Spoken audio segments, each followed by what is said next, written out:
Hey everybody, glad you're back again, moms and dads. I know this is a class where we can learn a lot of good things, but I also know that when we're teaching on these things, it can create some guilt that we're hearing some of these principles, and you should do this and this, and we start to think about all of the ways that we have failed and the things that we've done wrong. And the truth is, we've all had some pretty big failures, and all of us could improve as parents.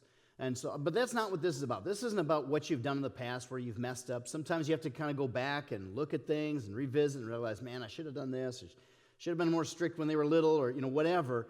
But and acknowledge that. It's healthy to acknowledge it, and maybe even acknowledge it to your kids where you've messed up. But this is about the future. This is about moving forward, and what are we going to do now to be the best parents that we can?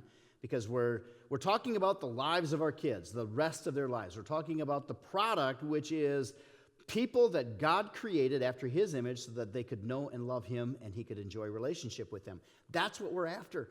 And so we want to pour ourselves into producing that product, into developing those kinds of values in our children that's going to lend themselves to having that relationship with God. That's what matters most. And that's why I closed our last session off, if you remember, the story that I told about my conversation with Scotty when he was 17, and I wound up having those very similar conversations with Erica and Brock when they got into that same age period, that this is not about me. This isn't about my reputation, what people think of me as a parent. This is about you and the rest of your lives. Now, last week, we talked about responsibilities and expectations. What I didn't get into was how do you actually enforce those responsibilities and expectations, because again, I think the time of disciplinary action, it's changed radically once your kids are older. It has to be more of a reality kind of a discipline. Now, that book that I showed you last week as well, Kevin Lehman's book, How to Have a New Teenager by Friday. That's a great book, and in fact, I learned some principles that I put into practice myself with my own teenagers. One example would be, I talked about that with your kids. I think it's a good responsibility to teach them that everything should have its place and things should be put away in their proper place. Well, and I also said that we had kids that are all different. Scotty was he was naturally that way, always had things really carefully put away. Erica very cared much about her environment. And Brock was just, chaos. More like his dad was, like I was when I was a kid, and I had to learn. I actually learned from my wife, but I had to learn. But so with Brock, though, we wanted to insist that he had to do some minimal stuff. We didn't expect him to be Scotty or Erica, but we expect him to be the best he could be. And that is, he had to pick up his clothes and make his bed before he went to school in the morning. Well, that wasn't happening. We give grace, so it's like if it doesn't happen one time, it's like, oh man, you're in trouble. But it wasn't happening. In fact, it had been a series of quite a while, and the room became almost a disaster area. And so I'd read in Kevin Lehman's book, he told about a time when he took his daughter's door off the hinges. Took away her privacy. But what a great idea. So I did that. And took the door off, his bedroom door off the hinges. And of course, privacy means everything to a kid. So he came home that night, and he was working. He actually worked a job. Went from work to band practice because he played bass in our, church band. So, he was a good kid. I'm not saying he was a mess of a kid, but we wanted him to learn that responsibility for his things. And so he came into our room. He didn't get home till like 11 o'clock or something like that. Came in our room and goes, "There's no door on my room." I said, "Yeah, you'll get it back once you have your room clean for a week." "What?" "Yeah, you'll get it back as soon as your room is clean for a week."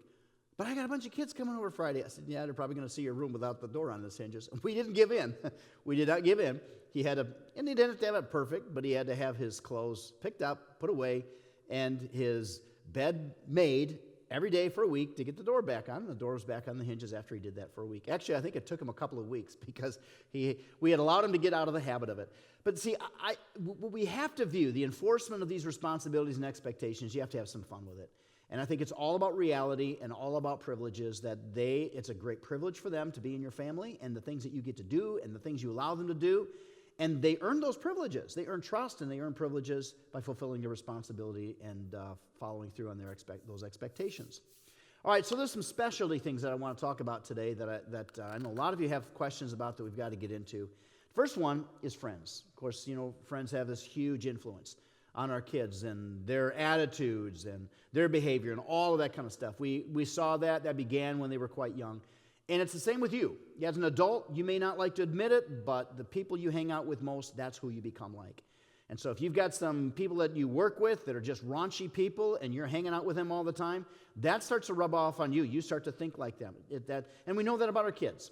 And so if you want your kids to have good friends, you've got to focus on having good friends as well. So remember, it all starts with what we're demonstrating. When it comes to friendships, I think you have to understand the sensitivity that they have with the kids, but you have to take an interest in these friends. So understand the sensitivity of them maybe not wanting to share all kinds of things about their friends and that their friends are really important to you, but it's too big of a deal. As a parent, you have to take interest in who they're hanging out with and what's going on in those friendship circles. So take an interest. That is, bring up conversations. In fact, that leads us to the second point. Encourage them to talk about their conversations. So we did this a lot after school, sometimes after games or dance or band practice or whatever it was, or just when we were having dinner. We made a big deal. This is part of the environment you set up, that we made a big deal about having dinner together every evening and just really focused on that. But in those conversations, we had a lot of stuff about what do you talk about with your friends? We know they don't tell us everything, but hey, what do you guys talk about as friends? What are some of the things that you get uncomfortable with when they're talking about? And we're not going to spill the beans on you or anything. We want to be involved. And so encourage them to talk about their conversations without, now, they're not going to if you lecture them or you make judgments when they tell you. So you can't then, when they tell you what their friends say, you can't lecture them and start passing judgment on their friends. If you do that, then they're going to shut down. But have a conversation about it. Ask follow-up questions instead. Well, what do you think about that? Do you see anything about that in Jesus' life or anything in the Bible that applies to that? Don't make it sound like you're super religious in doing it, but just do it naturally. Like, well, as Christians, we follow God's word. Anything about God's word in that? What are your thoughts? So encourage those conversations. I would often say things like, ask things like, what does Joey think about blah blah blah, and just ask, what does he think about this? Somebody, especially when it's somebody that they're focused on hanging out with a lot. I would ask my boys especially, but I did with my daughter as well because porn is becoming a thing with girls as well. And I would just say, any of your friends look at porn? They talk about porn at all? They do. Their friends do look at porn. I can almost guarantee it. They've got friends who look at porn, and they've got friends who talk about it. I almost guarantee it. So, but don't be so secretive about these touchy subjects. No, just come right out with it. In fact, porn could be almost a whole other issue to talk about, especially with your boys. But I made an agreement with my boys when they got into that age, 11, 12, 13, when I knew that it was going to be a temptation, and I just said, here's the deal I'm going to make with you. Anytime you see a picture of somebody that's not fully clothed, I said, if you tell me about it, anytime I see a picture like that, I'll tell you about it. We'll do this together, okay? But anyway, that's not about friends, that's about porn. But I asked that question, any of your friends look at porn? I asked all those kinds of questions. Any of your friends mouth off to their parents a lot? Here's a rule that we had for our kids when it came to friends. This was a hard and fast, true rule that we didn't give in on, and that is, you can hang out with people who are willing to hang out with us. But if they had friends who would not talk to us, who would, if they ever came over to the house, just quickly went right by, they couldn't hang out with those friends. We wouldn't allow it. Our rule was, you can hang out with people who are willing to hang out with us. So our kids had friends that weren't necessarily good for them, but we saw this as an opportunity because if they were willing to hang out with us and have dinner with us, and if they would talk with us, and it could be group conversations, we saw that as an opportunity, and we could also speak into that friendship. And so friends are a big deal. I think that sometimes friends can be such a horrible, negative influence that there are very rare cases where you may need to practice what we call radical amputation. I'll talk about that a little bit later on when we get into substance abuse. But radical amputation is a principle we get from Jesus when he said, if your eye offends you, pluck it out. If your hand offends you, cut it off. He wasn't saying physically cut your arm off or pluck your eye out, but he was teaching this principle that do whatever you need to do to get rid of whatever this is that is creating this constant habitual problem that's cutting you off from God. there may be some rare cases where, and I've known and I respect parents, and I've seen it in some cases turn out to be very good, where parents saw such a need for a change of friends that they actually moved to a different community to get the kid in a different school. And that's radical. I know it's radical, but listen, it's too big of a deal what we're talking about here. And I'm talking about extreme cases, but sometimes, the friendships, you have to speak into the friendships that your kids have, because they will influence, they become a bigger influence in their life than you do at some point, than you are at some point. And so you've got to speak into it. All right, friendships. Another one I get asked a lot about is dating. What about dating? Well, first of all, for those of you with older kids, there's later elementary, middle school, this was just an absolute rule for us, none before high school. I've never seen a dating relationship before high school that turned out good. Now, that doesn't mean that there's not crushes. And of course, they're going to like a girl or like a guy. And I think parents ought to be involved and talk and just talk about that stuff. But no dating before high school. It just doesn't even turn out. I don't know. Most high school dating relationships don't turn out very well. So the middle school ones, yeah. And you say, well, but I met my wife in middle school. Maybe, but you could have just started dating in high school as well, and it could have turned out just as well. They're not developed. And even if you say, well, my daughter is so mature, my son is so mature, yeah, but the person they're dating, and also, I don't care how mature your son or daughter is, the brain is still physiologically controlled by who they are and how they're going to develop. And their brain will not even be fully formed until they're 23 years old. So that middle schooler is just not ready for that kind of level of a relationship. I just say, no, that was our rule. I'm not telling you what to do, but I would suggest it. No dating before high school. Secondly, encourage fun friendship dating. That is lots of just getting together in groups and having fun together, doing things together. I think that's an important thing.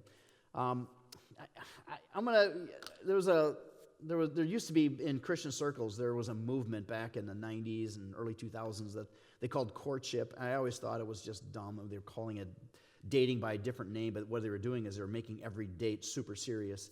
And courtship was this thing where you didn't date anybody unless you thought you were ready to get married, and you started dating somebody just to get married. It was a dumb thing. We don't have to go into that. But one of the leaders of that whole movement, he started realizing that a lot of the people that were practicing courtship were getting divorced. It wasn't a good thing. And so he went to his grandma and he said, how did you do dating, courtship, relationships? And she goes, well, courtship and dating are the same thing, which, by the way, it is. They try to distinguish the two, but in all of history, they always understood courtship and dating as the same thing. She said, courtship and dating is the same thing. And the rule my parents had when I was in high school, and this may sound like it's crazy in the extreme, but here's the rule she said that her parents had, and it served her very well. That is, you can't go out with the same person twice in a row. That was her rule. I think it was before she was 16. I don't think it was all high school, but before she was 16.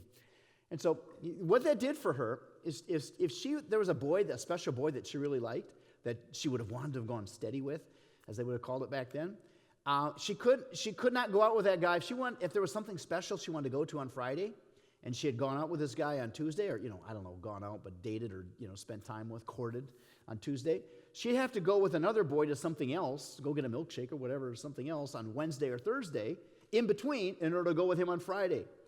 But she said what that did is it forced me to spend a lot of time with other boys, and I was able to figure out at a young age what I was looking for and what mattered to me. And I just think that these kids today, when we're talking about dating, man, in a lot of circles, it's sex at a very young age, and they're sending each other dirty pictures and all this kind of stuff, and they're getting way too serious, and it's like they're locked into these relationships very early on, and it ought to be, instead, those years ought to be all about friendships. Learning about the opposite sex, learning about what's drawing them in, what they're interested in. But I think a big part where you fit in is you want to overcome the embarrassment that your child naturally has in talking about the boys or girls that they like by just talking about and being natural, not teasing. If you tease your kids about this, they're going to become embarrassed. I would never, when I liked a boy or a girl, I'm sorry. When I liked a girl, I'd never liked boys that way. When I liked a girl, My parents never knew a thing. I got teased, and I would never say a word about it. And all of a sudden, I had a girlfriend, and they didn't even know the difference until I did. And so I think that's a shame. Instead, you want to be involved in those conversations. So talk. And I say talk a lot about physical attraction. And we want to emphasize to our kids, oh, yeah, but it's not the looks that matters. It's the personality. Hey, to your kids, what is it that draws them in? It's the looks. Physical attraction matters to your kid, like it or not. So talk about that. Say, what do you like about this girl? What kind of a guy are you attracted to? And even though these are surface things, we are all drawn to each other initially. I was drawn to my wife, first of all, because of what she looked like, because I didn't know who she was. I just saw her, and I was drawn to her. That's okay. God made us that way. Talk about that with your kids. There is a physical attraction, so talk about it. What kind of a guy do you like? You like blondes or brunettes, or talk about that stuff. Talk about everything you can when it comes to the opposite sex, because someday your child's going to get married, probably. Someday they're going to get married. And that's the second most important decision they will make their whole life. First most important decision is, what are they going to do about Jesus? What are they going to do with God? The second most important decision, who are they going to spend the rest of their life with as far as a partner? So talk about that. What are you looking for? What should you be looking for? What kind of turns you on? It's okay to talk that way. In fact, it's important to talk that way. Get your kids to open up and talk about these things. All right, dating, social media, and internet. Man, I was on the early stages of this, and today it's like overrun our lives. In fact, I would encourage you as parents, if you haven't watched Social Dilemma on Netflix, watch that. It's quite an eye-opener. I understand this. This is a huge problem, but there are a couple of things that we can say in this short time that we have that I think that can be helpful. First of all, no connections, no phone. What I mean by this, I've been shocked by the number of parents who have kids on Facebook and their kids won't friend them, won't accept a friendship with them on Facebook. And for my kids,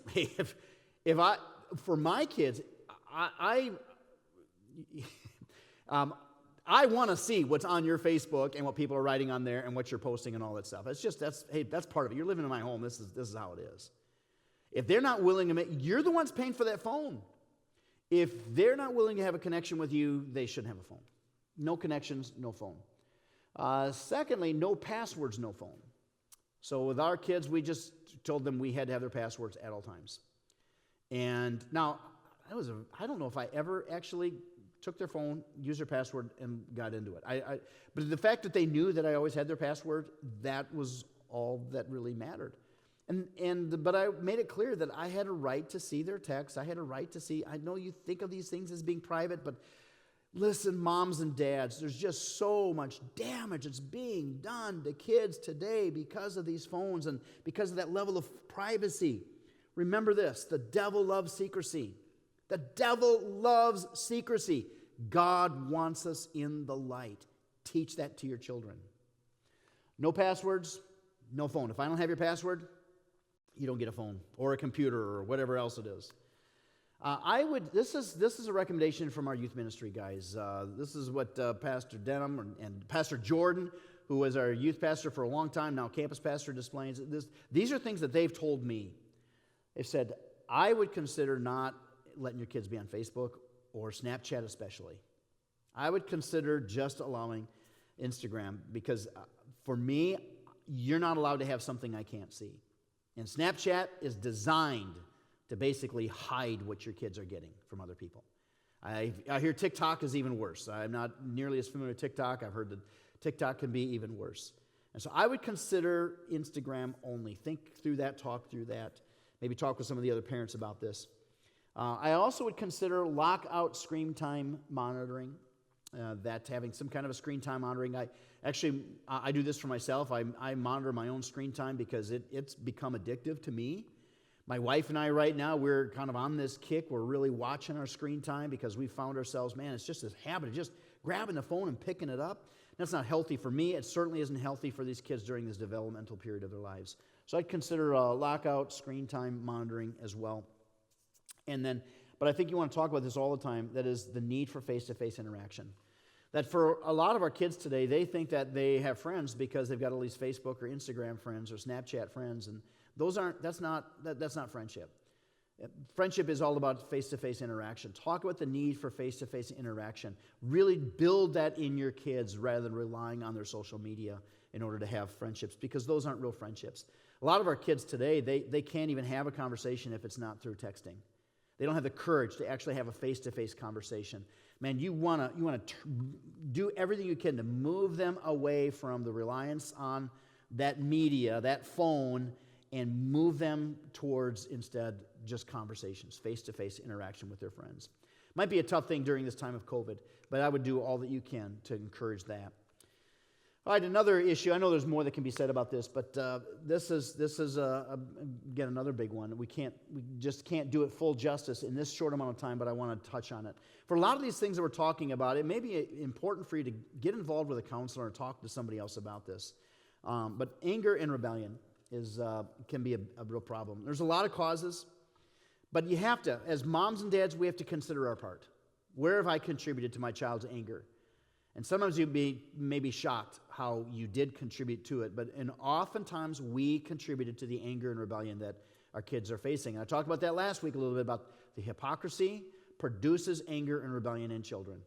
And as well as expectations, unreasonable expectations, or expectations that you're not demonstrating yourself or that are beyond their ability to follow through on. So some of the causes can be abuse, neglect, divorce, parents fighting. These things produce anger in children. So you got to consider your part and acknowledge where your part might be involved and have a conversation with your kid about that. Usually when there's anger or rebellion, there's been a deterioration of trust or feelings of betrayal. So that usually involves one or sometimes both of these things. That they feel as though that they were betrayed in some way and that they don't trust you, that you've lost trust in them. They've lost trust in you. And so we'll talk about how to get that back in a little bit, but you have to acknowledge that it could be that they've lost trust and that they feel as though you betrayed them in some way. Lack of discipline when younger, because they were able to get away with temper tantrums when they were 3. Why not when they're 13? It was cute when they were 3, but it's not when they're 13. And so, and if that's the case, again, it's something for you to acknowledge. This is where we kind of blew it. And you tell your kid that, but then you have to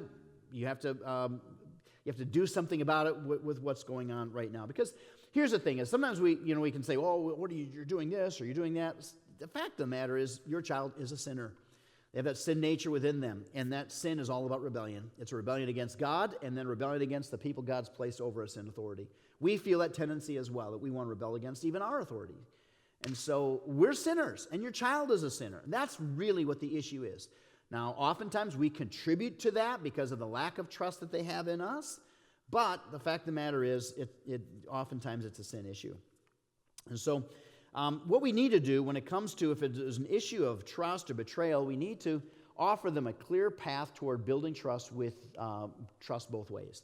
That is a clear path for you to build their trust in you, but also if they've been rebellious and they're losing privileges, which they ought to, if they're being rebellious and disrespectful, they ought to lose privileges over that.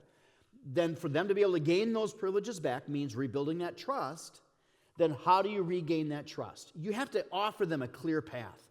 You can't take away all sense of hope of ever being able to gain that back again. So there has to be a clear path.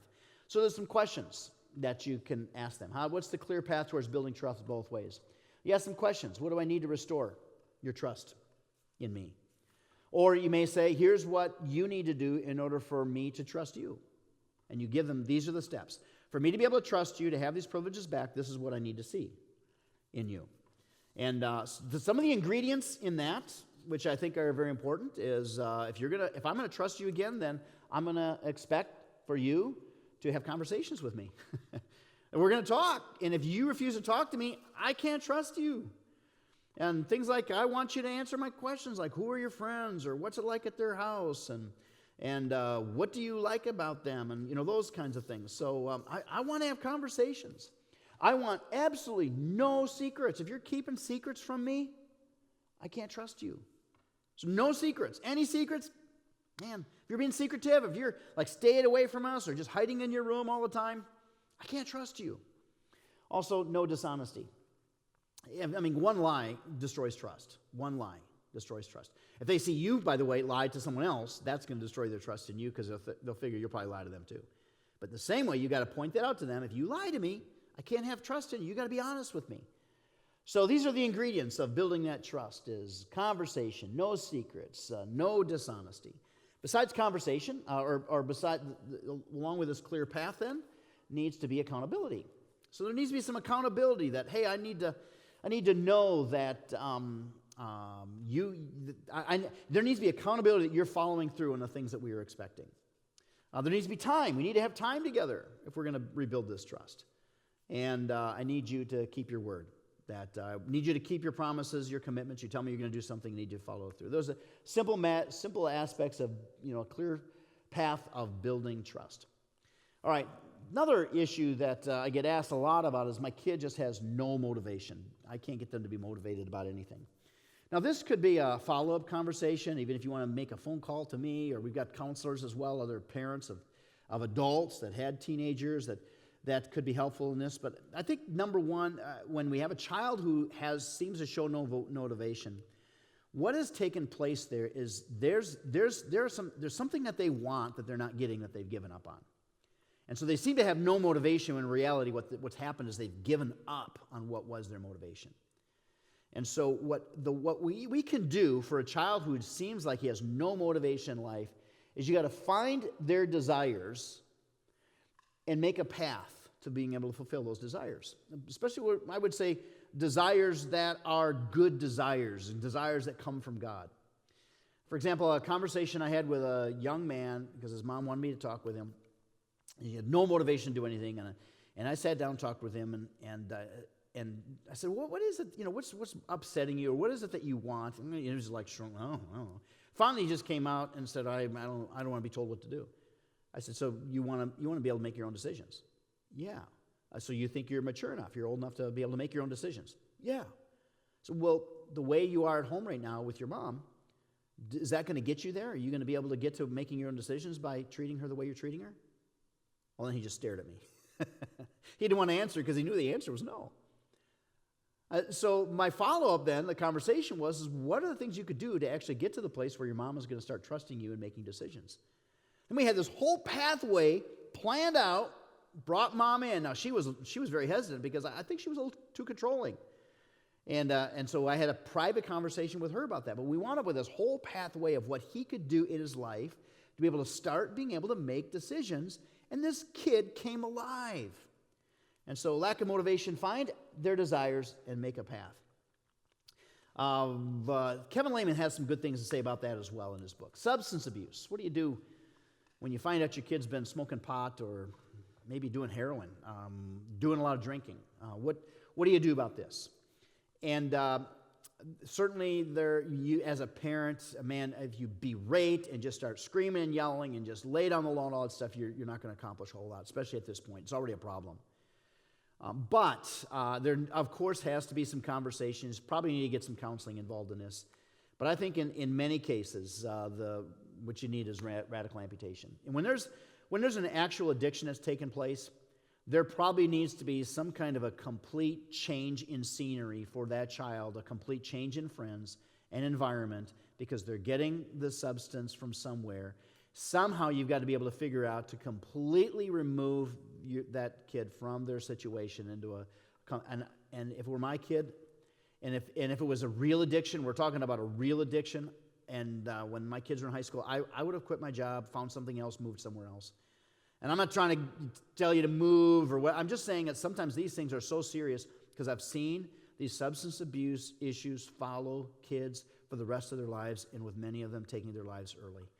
And so it's a very serious thing, and I would say the first and foremost thing you got to do is you got to get counseling yourself as to how to handle it, and then do some joint counseling with your kid and make some decisions.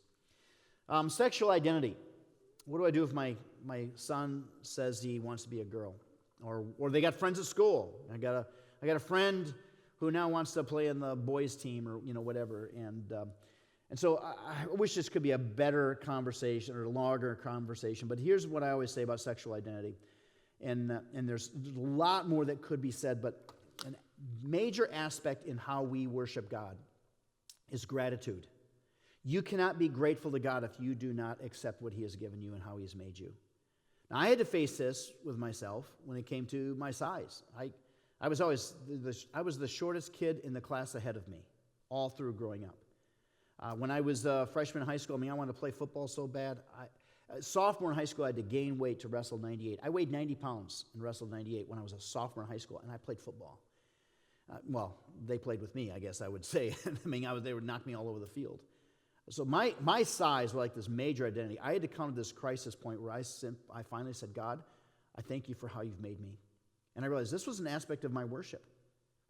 And so what we want to teach our kids is that worshiping God means embracing how God created you and celebrate that. When we reject that he made me male or you female, that's a rejection of not just maleness or femaleness. It's a rejection of the God who made you to be who he wants you to be. And so I don't focus on the sin aspect of that rejection as much as it is you turn it around to be embracing and be grateful to God for how he made us.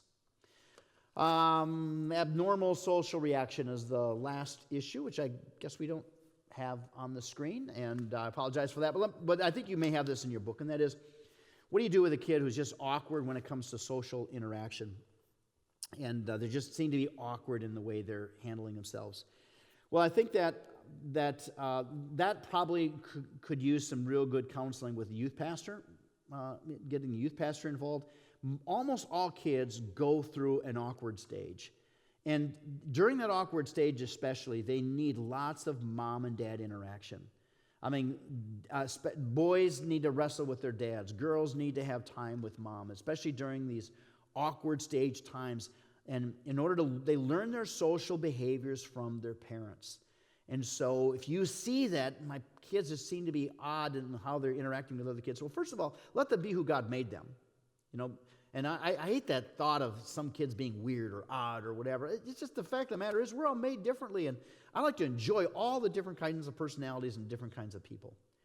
But so let them be. But oftentimes what you can do is you can point your children to somebody that they admire and say, what is it about that person that you admire and how they interact with other people that you could learn from, that you could imitate in some ways, in a positive way? And that's okay, because remember, the Apostle Paul says, imitate me as I imitate Christ.